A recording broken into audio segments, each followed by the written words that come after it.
CIST officiel. Longtemps pressentie pour succéder à Jean Castex, Elisabeth Borne a été nommée première ministre par Emmanuel Macron, lundi 16 mai 2022. Seconde femme à occuper ce poste en France, celle-ci est très discrète quant à sa vie privée. Actuellement célibataire, la femme politique a pourtant été mariée. Le 30 juin 1989, CIST à l'âge de 28 ans qu'Elisabeth Borne a épousé Olivier Alix, de 2 ans son cadet.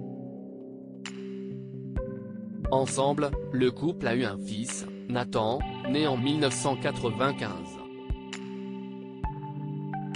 Si l'ex-ministre du Travail, de l'Emploi et de l'Insertion de France est dans la lumière, son ex-mari est beaucoup plus discret.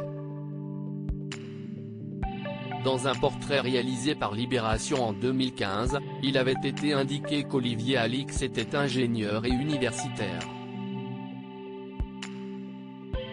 Discrète, Elisabeth Borne n'expose pas sa famille dans les médias. Pour Libération, elle avait simplement révélé se permettre de voir des amis, de la famille, d'aller au cinéma, au théâtre ou encore de lire des romans lorsqu'elle a du temps libre. Invitée sur le plateau de Touche pas à mon poste en mai 2021, la première ministre avait évoqué avec pudeur la mort de son père, alors qu'elle n'avait que 11 ans. Ça n'a pas toujours été simple. J'ai perdu mon père quand j'étais très jeune. Et donc on s'est retrouvé avec ma mère, qui avait 2 filles et qui n'avait pas trop de revenus, avait-elle confié.